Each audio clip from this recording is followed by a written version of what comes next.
بسم الله والحمد لله والصلاة والسلام على رسول الله وبعد. I'm in my favorite place, which is in Florida, and you can see why I call it my favorite place. There are some mallards here which are kind of resident, and this is a water hazard on a golf course. It's a man-made lake, and it has terrapins in it, turtles. It has these lovely oak trees which border the course. I don't know if you can see the turtles. They dive pretty quickly.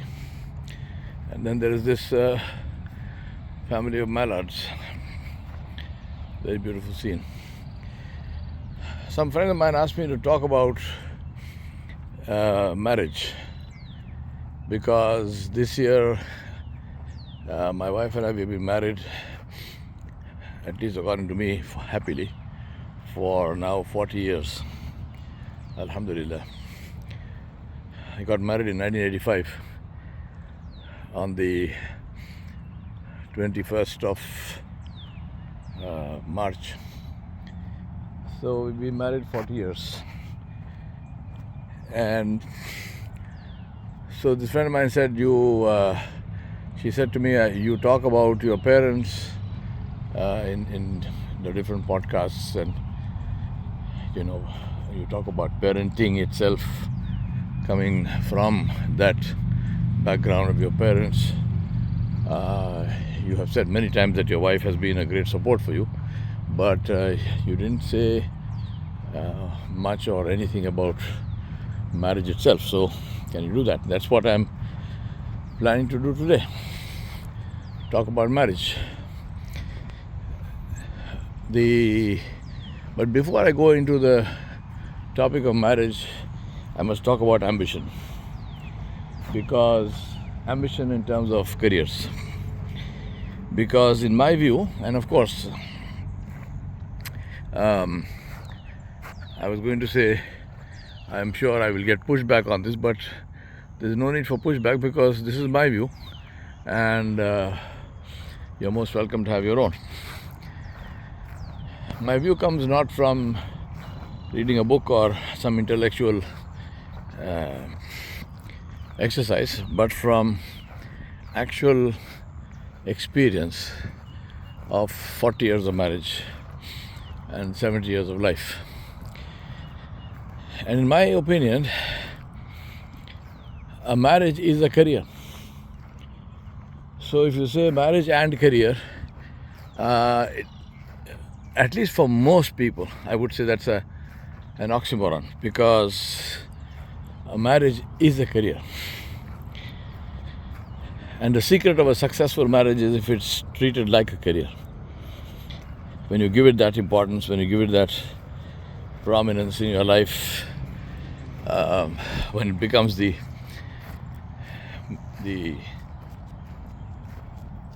criterion for decision making, marriage is a career.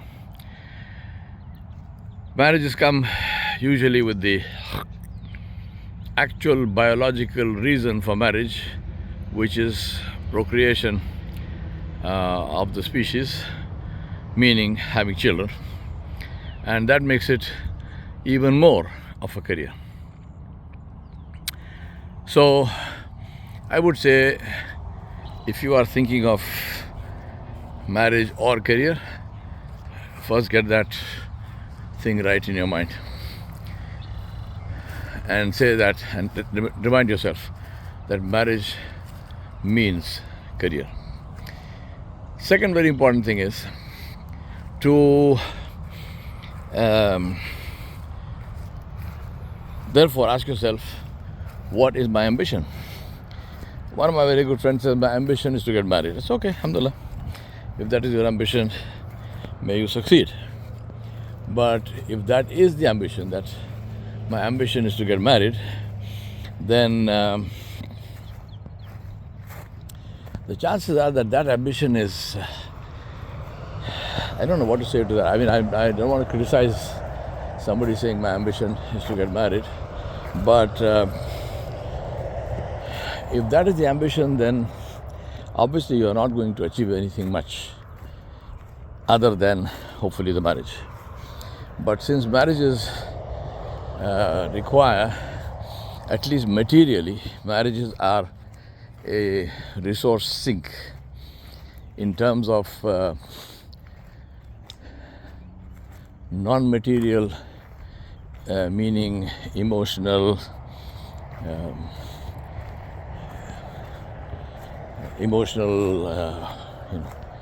and other, I'm trying to think of words, I won't say spiritual, but certainly emotional and other aims. Marriages are, they are not sinks. They also give you some benefit, but materially, in terms of money, time, energy, they are a sink. So you, and I'm speaking here to now both parties, both the spouses, the man and the woman. So you're looking at spending a lot and putting it into that relationship, material stuff, which is time, mostly time, money, energy, and getting some emotional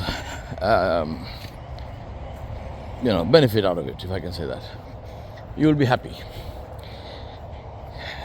So ask yourself, what is your ambition? If your ambition, for example, is to build a dynasty and an empire, if your ambition is to build a great organization, to be an entrepreneur, if your ambition is to, people say retire at 40, if your ambition is material in any of these ways, and all of these are very good material ways, if your ambition is to invent a cure for poverty, for example, which is, I think, people talk about inventing a cure for cancer. I think inventing a cure for poverty is even more important than inventing a cure for cancer. So, inventing something, if your ambition is to solve some of the big problems of the world, believe me, all of those things are going to take a hit if you're married. Now, I have if your ambition, for example, is to do some deep research, whether it's into religion, whether it's into science, technology, art, whatever, write books, create teaching and learning methodologies, all of that sort of stuff. If your ambition is to do all these things, then your marriage is going to be a liability for you. Once again, I mean, this is sounds like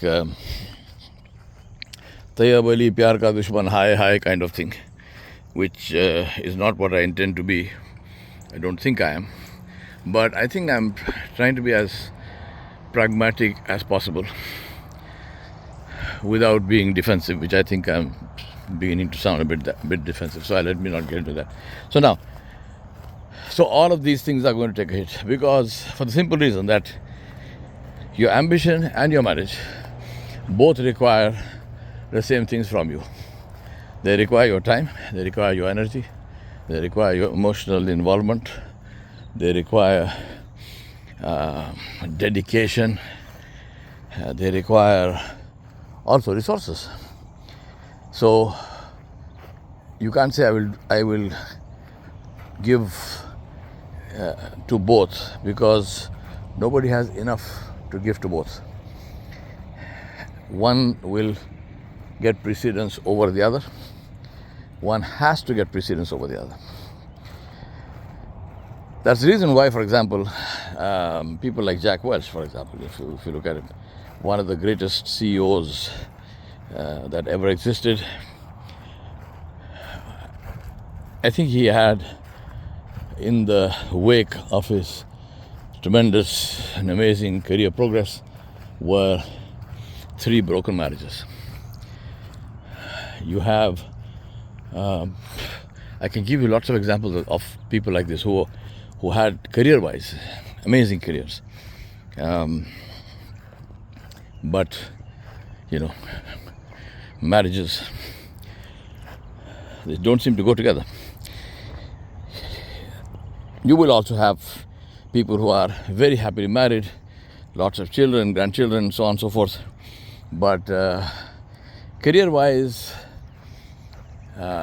you say, well, what did this person really achieve in terms of career, whether it's money, whether it's authority, whether it is creating, thought processes, methodologies of living, and so on and so forth. You will find almost nothing. So you say, well, so it gives you the message. It gives the message pretty clearly. So I would say the first thing to do is to decide which one is more important for me: a good marriage or a great career. Which one? As I said, more than likely, the two will not happen. If you are one of those exceptional individuals who manage to make these two happen together, then all power to you. Now you might say, well, you might push the question back in my face and say, what about you? What about me? Because, as I just said, I began by saying that I have been married happily for 40 years. And I think as far as my career is concerned in the field of business management, in the field of,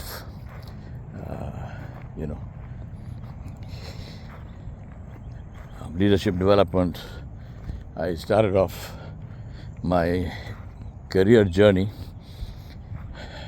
consciously. I started working even before that, but I started my career journey consciously 2 years before I got married, in 1983.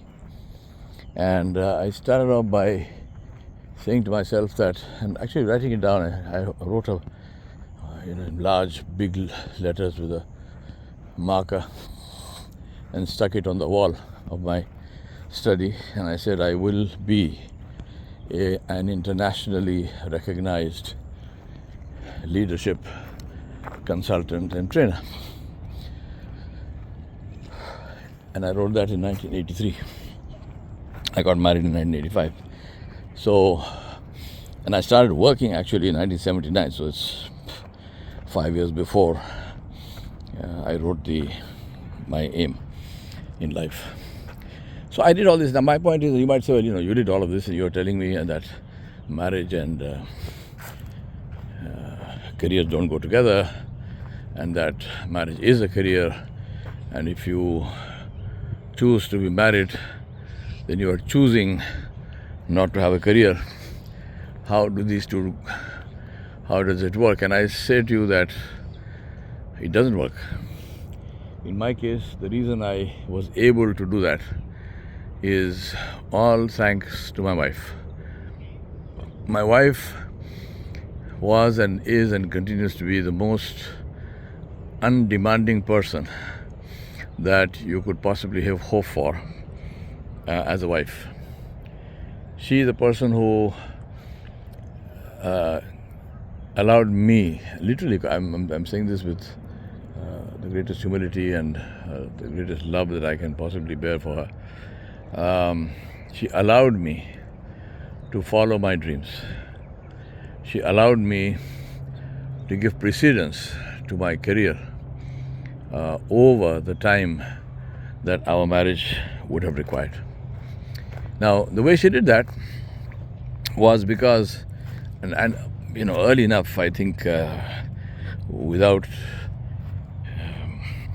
attending any training classes and marriage counseling classes and whatnot, early enough in life, we both realized that it's important to have our own personal interests and passions, and as long as they are not in conflict with each other, happiness consists of giving each other space. And letting their individual talents and their goals develop. And my wife is an artist. She is an abstract painter, abstract artist, very talented, and does some fantastic work. And so she did that. So she would be busy, and to this day, I work from home. I have been working from home for last 30 years at least. And the way we work from home is that she is in her studio, I'm in my study. We meet for breakfast, we meet for lunch, and we meet for dinner. We don't take appointments to meet, but but we meet. So we have our together time, but the together time is interspersed with large amounts of individual personal time. When she is doing her art and I'm doing my writing and designing and so on and so forth. So I think this is the thing. So one of the great secrets of how to manage a career and a marriage is to keep the two separate and give both of them enough time. Which brings me to the point I made earlier. I said that the purpose of marriage is procreation, is have children. And this is what people do. As soon as they get married, they have a child, they have another child, 2, 3, 4, whatever. Sometimes it's deliberate, many times it's accidental. But deliberate or accidental, this is an accident that you can't wish away. This is an accident that there's no insurance against. So, alhamdulillah, you have beautiful children, and may Allah give you beautiful children. But they come with a huge price tag. And that price tag is your life. It is your time, your wife's time, your energy, your wife's energy,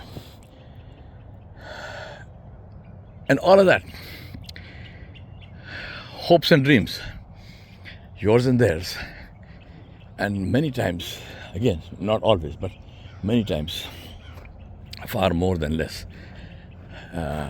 they are contradictory to each other. Your hopes and dreams and your children's hopes and dreams are not the same. They will not be in consonance with each other. You have to choose one or the other. As a rule, and again there are exceptions to the rule, but as a rule, the minute you have a child, you have kissed goodbye to 20 years of your life.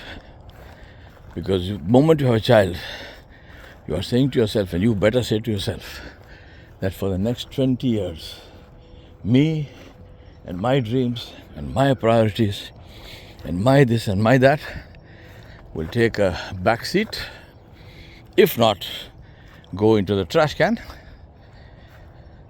in preference to my child's smallest need. I may have a chance, if I'm working in a corporate organization, I might have a chance of getting a phenomenal promotion, or I might get a job offer from the company of my dreams, or there might be an option of setting up my own company, but that requires me to leave the town in which my wife and children stay, my husband and children stay, and these children are now in nice schools, they're doing well, they have good friends, and they're happy. Now, if I want to take advantage of this offer, then I need to uproot them. I need to take them out from there to wherever I'm going, and where I'm going might not be the best place in the world as far as schools are concerned. And you might say, well, I will homeschool them, but who's the I? You or your wife? So again, you're looking at choices. Either you give up your career or she gives up her career. Because if you think that you're going to take your children and which a lot of people do, and raise them between daycare centers and iPads and smartphones. That's not very smart, to put it politely. That is not very smart at all. You're going to end up losing your children. That will hurt. That will hurt in more ways than one. You might say that you will have your parents, many grandparents become de facto and unwitting babysitters. Well, good luck to you. If you have parents who are willing to dedicate their lives to raising your children, well, I would say good luck to you, but that's not a smart thing to do, because first of all, your children are your children, they're not your parents' children. You may or may not agree with the final output. Secondly, it is not for nothing that women reach menopause and men reach their menopause. Allah subhanahu wa ta'ala knows how much energy, how much capacity to deal with children that people have, and so He stops the procreation process for people after a while, and they are no longer able to have children, even if they want to. So, because they can't manage. Now you come and you put your children in their care, and you expect them to run around behind them and take them to this and that and activity, this activity, that activity, and so forth. Well, good luck to you. Something has to break at some point, and it will break. So that's not something that I advise you to do at all. So weigh this very carefully and say, do I want a career or do I want a marriage? Because like I said, it's a very, very important choice, and for the vast majority of the world, you cannot have both. You will either have a great marriage and a mediocre career, or you will have probably a great career but a broken marriage, and that obviously is more than likely to affect your career as well. So the next episode we will talk about marriage itself. I think this is important enough to dedicate a whole piece to this alone, that you make the right choice. I'll give you an example of only one, but there were many such people. Imam an-Nawawi rahmatullah alayh, the great Islamic scholar, the great Shafi'i scholar, never married. And he said specifically for this reason, because he said, I do not have time to do justice to my marriage. It was a religious decision. He said, I'm not getting married because I don't have enough time to do justice to the marriage. If I get married, then I will not be able to do justice, because I'm so involved and so engrossed in my studies, my writing and reading and so forth, that I have no time for a family. And that is a wise decision. It's a very wise decision if your career is that important to you. وصلى الله على نبي الكريم وآله وصحبه أجمعين برحمتك يا أرحم الراحمين.